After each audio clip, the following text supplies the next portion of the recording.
Hi hello എല്ലാവർക്കും നമസ്കാരം. ശബരിമല കഴിഞ്ഞാൽ ഏറ്റവും കൂടുതൽ ദിവസം ഉത്സവം നടക്കുന്ന ഒരു ക്ഷേത്രം തിരുവനന്തപുരം ജില്ലയിൽ ഭദ്രകാളി ആരാധനയ്ക്ക് നൂറ്റാണ്ടുകൾ പഴക്കമുള്ള ഒരു ക്ഷേത്രം. തിരുവിതാംകൂർ ദേവസ്വം ബോർഡിന്റെ കീഴിൽ വരുന്ന കാളി ക്ഷേത്രങ്ങളിൽ ഏറ്റവും വലിയ പ്രതിഷ്ഠയുള്ള ഒരു ക്ഷേത്രം. തിരുവിതാംകൂർ ദേവസ്വം ബോർഡിന്റെ കീഴിൽ വച്ച് നിവേദ്യമില്ലാത്ത ഏക ക്ഷേത്രം. തിരുവിതാംകൂർ ദേവസ്വം ബോർഡിന്റെ കീഴിൽ 3 വർഷത്തിലൊരിക്കൽ 70-ലധികം ദിവസം പറണേറ്റ് മഹോത്സവം നടക്കുന്ന കേരളത്തിലെ പ്രസിദ്ധമായൊരു ക്ഷേത്രം. ഒരു തവളയുടെ രൂപത്തിൽ ഭദ്രകാളി ദേവി അവതരിച്ച വെള്ളായണി എന്ന ശാന്തസുന്ദരമായ ഗ്രാമത്തിന്റെ ദേവതയായി കുടികൊള്ളുന്ന ദേവിയുടെ അത്ഭുതങ്ങൾ നിറഞ്ഞു നിൽക്കുന്ന മേജർ വെള്ളായണി ദേവി ക്ഷേത്രം. ശ്രീ ഭദ്രകാളി ദേവി വെള്ളായണിയിൽ വന്ന് അവതരിച്ചതിന്റെ കഥ എന്തെന്നാൽ, കേരവർഷങ്ങൾ നിറഞ്ഞു നിൽക്കുന്ന വെള്ളായണി കായൽ പ്രദേശത്തു നിന്ന് ചെത്തുകാർ കള്ള് ശേഖരിക്കുന്നത് പതിവായിരുന്നു. ധാരാളം കള്ള് ലഭിച്ചിരുന്ന ഈ പ്രദേശത്തു നിന്ന് ചെത്തുകാരന് കള്ളിന്റെ അളവിൽ കുറവ് വരികയും ചെയ്തു. താൻ കുടത്തിൽ സൂക്ഷിക്കുന്ന കള്ളിന് എന്തുകൊണ്ടാണ് ഗണ്യമായി ഇങ്ങനെ കുറയുന്നത് എന്ന് മനസ്സിലാക്കാത്ത ചെത്തുകാരൻ ഉടൻ തന്നെ മഹാദേവ ഭക്തനായ കേളൻ കുലശേഖര വാഴ്ത്തിയെ വിവരമറിയിക്കുകയും ചെയ്തു. ദേവസാന്നിധ്യം വേഗം മനസ്സിലാക്കാൻ കഴിയുന്ന ജ്ഞാനസിദ്ധനായിരുന്നു കുലശേഖര വാഴ്ത്തി.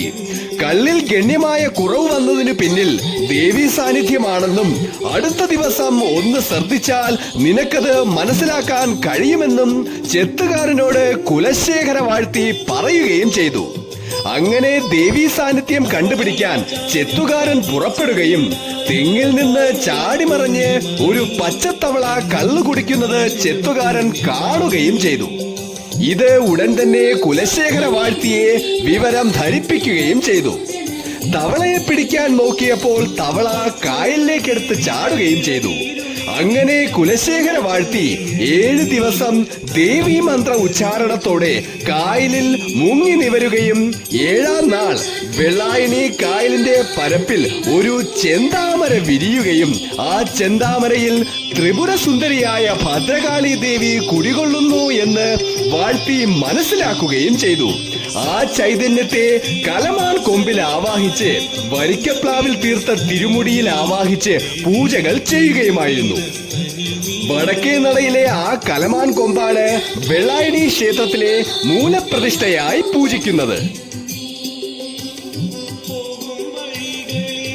അങ്ങനെ ഇരിക്കെ ഒരു ദിവസം തിരുവിതാംകൂർ മഹാരാജാവ് പ്രതിഷ്ഠയില്ലാത്ത വിഗ്രഹങ്ങൾ പത്മനാഭപുരം കൊട്ടാരത്തിൽ എഴുന്നള്ളിക്കാൻ ഉത്തരവിടുകയും വെള്ളായണി തിരുമുടി കൊട്ടാരത്തിലേക്ക് എഴുന്നള്ളിക്കുകയും ചെയ്തു. ഈ തിരുമുടിയെ പൂജാമുറിയിൽ വെച്ച് പൂട്ടാൻ മഹാരാജാവ് ആവശ്യപ്പെടുകയും ചെയ്തു. ദുഃഖിതനായ വാഴ്ത്തി കരുതൻ പറയൻ എന്ന മാന്ത്രികനെ കണ്ട് കാര്യം പറയുകയും തിരുമുടി തിരിച്ചുകൊണ്ടു പോവുകയും ചെയ്തു. ഇതറിഞ്ഞ മഹാരാജാവ് വാഴ്ത്തിയെ പിടിച്ചുകൊണ്ടുവരാൻ കൽപ്പിക്കുകയും ഭടന്മാർ എത്തി എന്നറിഞ്ഞ വാഴ്ത്തി കുറച്ച് സമയം ചോദിക്കുകയും അടുത്തുള്ള കാവിൽ തന്റെ ചൈതന്യം കുടിയിരുത്തുകയും ബ്രഹ്മത്തിൽ ലയിക്കുകയും ചെയ്തു. ഇന്ന് ആ കാവ് കായിക്കര തെക്കത് എന്നറിയപ്പെടുന്നു. ഇന്നും ഇവിടത്തെ പൂജകൾ കഴിഞ്ഞാണ് മുടിപ്പുരയിലെ പൂജകൾ ആരംഭിക്കുന്നത്. ഇന്നും ആ വാഴ്ത്തിയുടെ പിൻതലമുറക്കാരാണ് ക്ഷേത്രത്തിൽ പൂജകൾ ചെയ്യുന്നത്. തിരുവിതാംകൂർ ഭരിച്ചിരുന്ന ഗൗരി ലക്ഷ്മി തമ്പുരാട്ടി തങ്കത്തിരുമുടി നിർമ്മിച്ച് നൽകുകയും ചെയ്തു. പിന്നീട് 8 നായർ കുടുംബങ്ങൾ ചേർന്ന് ക്ഷേത്രം നിർമ്മിക്കുകയും എല്ലാ സമുദായക്കാരുടെയും ഒത്തുചേരലാണ് വെള്ളായണി ദേവി ക്ഷേത്രം. ഇവിടെ മധുപൂജയ്ക്ക് കള്ളു കൊടുക്കുന്നത് ഈഴവ സമുദായവും ചെണ്ട കൊട്ടുന്നത് തണ്ടാർ സമുദായവും ദേവിയെ ഉണർത്തുന്ന സവിശേഷമായ കരടിവാദ്യം മുഴക്കുന്നത് പാളൻ സമുദായവും ഉത്സവ സമയത്തെ പപ്പരുകളി കണിയാർ സമുദായവുമാണ്. എല്ലാ സമുദായക്കാരും ഒരേ മനസ്സോടെ വെള്ളായണി അമ്മയ്ക്ക് വേണ്ടി പ്രവർത്തിക്കുന്നു. കേളൻ കുലശേഖര വാഴ്ത്തിയാണ് ഇവിടത്തെ ആചാരങ്ങൾ തിട്ടപ്പെടുത്തിയത്. ഇവിടത്തെ മധുപൂജയും ദിക്കുബലിയും ഉച്ചബലിയും പറണേറ്റും നിലത്തിൽ പോര് എന്നിവ കേളൻ കുലശേഖര വാഴ്ത്തിയാണ് ചിട്ടപ്പെടുത്തിയത്. ആയില്യം തിരുനാൾ മഹാരാജാവിന്റെ കാലത്താണ് തിരുമുടി തങ്കത്തിൽ പൊതിഞ്ഞ് സമർപ്പിച്ചത്. ഇവിടുത്തെ പ്രധാനപ്പെട്ടൊരു വഴിപാടാണ് അവില്, പൊരി, ഹാരം, കരിക്ക്, കള്ള്, പുഷ്പങ്ങൾ എന്നിവ തട്ടത്തിൽ ദേവിക്ക് സമർപ്പിക്കുന്ന മധുപൂജ. ദേവിയുടെ അഭീഷ്ട സിദ്ധിയാണ് ഫലം. 3 വർഷത്തിലൊരിക്കൽ നടക്കുന്ന പരണേറ്റ് മഹോത്സവവും ഒരുപാട് സവിശേഷതകൾ നിറഞ്ഞതാണ്. മറ്റ് ക്ഷേത്രങ്ങളെ പോലെ ഉത്സവത്തിന് വേണ്ടി പ്രത്യേക ഒരു പ്രതിഷ്ഠയില്ല. ഇവിടെ ദേവി തന്നെയാണ് ഉത്സവത്തിന് കൊടിയേറുമ്പോൾ പുറത്തേക്ക് എഴുന്നള്ളുകയും ഭക്തലക്ഷങ്ങളെ അനുഗ്രഹിക്കുകയും ചെയ്യുന്നു. മറ്റ് ക്ഷേത്രങ്ങളെ പോലെ ആശങ്കകളും ആകുലതകളും വരുമ്പോൾ നമ്മൾ ക്ഷേത്രങ്ങളിൽ ദൈവങ്ങളെ തേടി പോകുമ്പോൾ ഭക്തരെ തേടി അമ്മ നമ്മുടെ വീട്ടിലേക്ക് വരുന്ന നിറപറ പൂജയ്ക്ക് എത്തുന്നത്. 4 ദിക്കിലേക്കും ദേവി ദാരികനെ തേടി പോകുന്നത്.